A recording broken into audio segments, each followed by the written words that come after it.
This is a map of the 2024 presidential election in the US state of Alabama. The blue counties represent where the Democratic Party of Kamala Harris won the most votes, and the red represents where the Republican Party of Donald Trump won the most votes. And if you look at this map, you'll notice something interesting. Firstly, of course, most of it is red because Alabama is a very Republican state.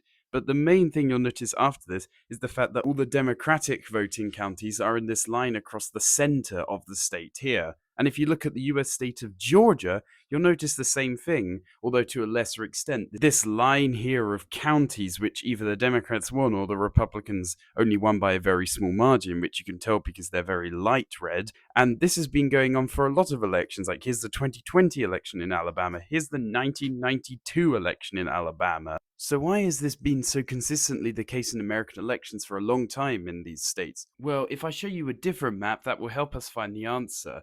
This is a map of North America 100 million years ago, during the middle of the Cretaceous period when the dinosaurs roamed the Earth. Now, the sea levels were much higher at this time because there was basically no permanent ice at either of the poles. So Antarctica, for example, would have been a rainforest equivalent during the summer months, even though it still would have frozen over in the winter. And because of this, the sea levels were much higher. And so along this coastline in the south of the United States, what you saw was many different animal species residing in these environments that had, for example, hard calcium shells. And what happened is when they died, these got mixed and embedded into the rock, eventually producing chalk.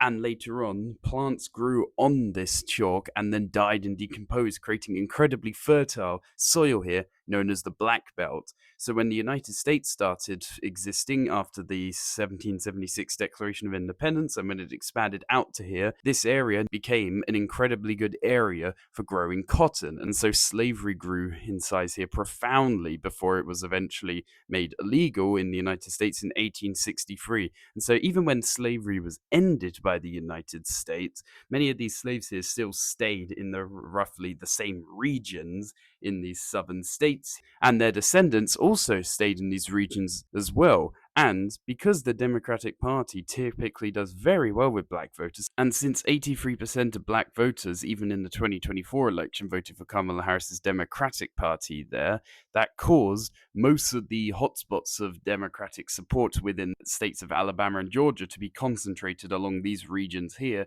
as the rest of the states were incredibly Republican, causing this famous line. And so that's how a 100 million year old coastline still affects American electoral maps to this day.